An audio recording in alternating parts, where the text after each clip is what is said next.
მაინტერესებს თანამედროვე ხელოვნების მუზეუმთან დაკავშირებით თუ გაქვთ რაიმე მოსაზრებები, იმიტომ რომ მე მგონი ჩვენი პრესტიჟის საქმეა. უამრავი ნიჭიერი თანამედროვე მხატვარი გყავს და თანამედროვე ხელოვნების მუზეუმი არ გვაქვს განსხვავებით აზერბაიჯანისა და სომხეთისაგან.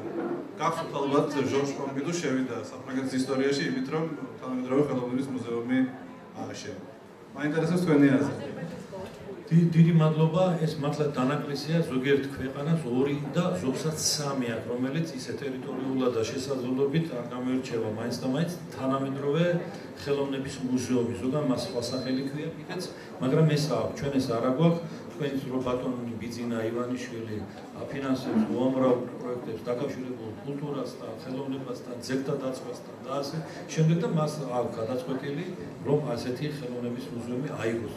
და ჩვენ ერთად ბევრ ამას გადავწყვეტ. კიდევ იქნება უფრო საინტერესო, რომ ისეთი შემოქმედი თქვათ, როგორც ლერი ჭანტურია, თუნდაც ამ შემთხვევაში მიხსენებ, რადგან აი დათო მეკითხება ამას, უნდა ბევრი იცნობდეს და არა მარტო ჩემს სახლში მოსული ხალხი, რომელიც ლერის ნახატებს ხედავს და რომელმაც იცის, რომ ეს არის გეომეტრიული აბსტრაქცია.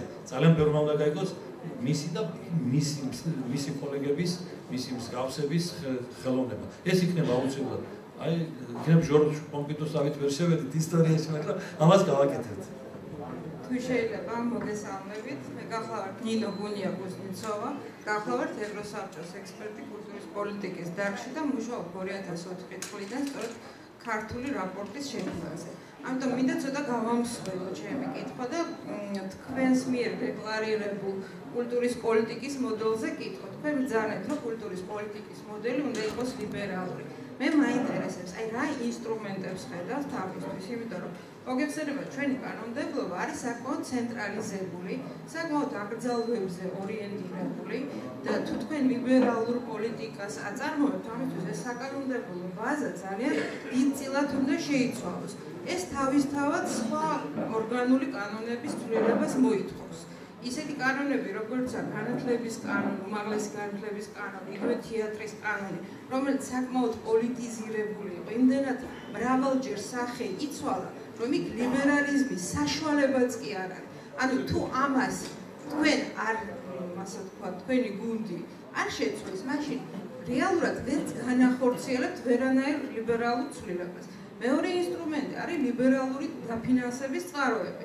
ჩვენ ვიცით, რომ ჩვენთან საკმაოდ მცირეა ზოგადად ფინანსური რესურსი. წინა პერიოდში ჰქონდა რაღაცა ცენტრალიზებული სამინისტროსგან დაფინანსებული ბლოკი, ასე ვთქვათ, ფინანსების წყარო იყო ცენტრალიზებული, მეორე სფერო იყო ქართული ჯგუფის დაფინანსება და რაღაცა შუალედური მონაკვეთი, რომელიც საერთაშორისო ფონდების მცირე გრანტებით გამოიხატებოდა, ხო?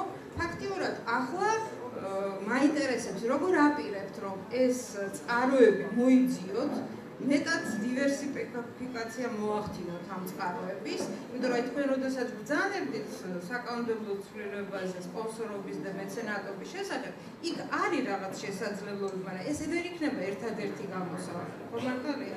და იმ ფონზე, როდესაც ეს ინსტრუმენტია, რომლის გარშემო თქვენ ვერ განახორციელებთ თქვენს დეკლარირებულ პოლიტიკას, აი თქვენი გუნდი მთლიანობაში, მარტო თქვენ კი არა, აი გუნდი როგორ მოიაზრებს ამ ორი მნიშვნელოვანი მომენტის, ასე ვთქვათ, განხორციელებას. ნუ ცხადია, რომ ცოცხალ კულტურასაც ჭირდება დაფინანსება, კვლევებსაც და კულტურულ მემკვიდრეობასაც და ეს ბალანსი როგორ წარმოგიდგენიათ, როგორ იქნება? მადლობა.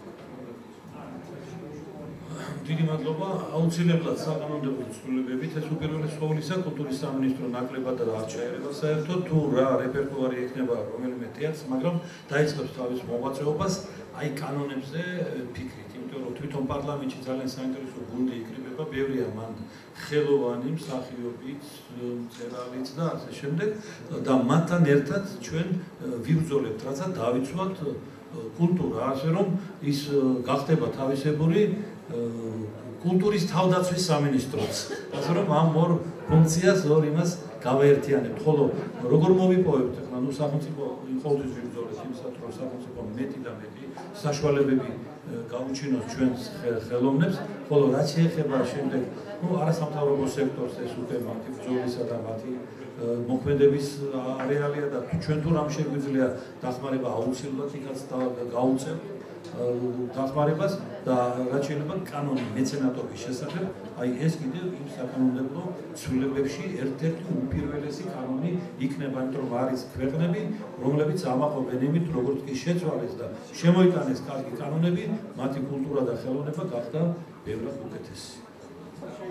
It's დავამატებ, საინტერესო კითხვა იყო, არის იცით რომ შეიქმნა ასევე რეფორმების კომისია, რომელსაც უხელმძღვანელებს გიადვალი და ძალიან მნიშვნელოვანია სწორედ, როდესაც ბატონი გურამი საუბრობდა კულტურის განათლებაზე, კულტურის მენეჯერების აღზრდაზე და ასევე ევროკავშირის პრაქტიკა არის ის, რომ განათლების პროგრამები და განათლების რეფორმები და განათლებაში მიმდინარე პროცესები, ასე ვთქვათ, ძალიან მკვეთრად ჰარმონიზირებულია კულტურის პოლიტიკასთან, ისინი დაახლოებით ერთად იქნებიან. ევროკავშირის პრაქტიკა ეს არის და ბუნებრივია კანონმდებლობა, ინიციატივები კულტურის სამინისტროსგან იქნება, მე ესე ვხედავ, ასე მგონია, ალბათ ამაზე მუშაობა ცალკეწავა, ინიციატივები სწორედ კულტურისა და განათლების სამინისტროსგან იქნება სწორედ რეფორმების ჯგუფთან ერთად. საკანონმდებლო ინიციატივებზე საუბრობ ამ შემთხვევაში.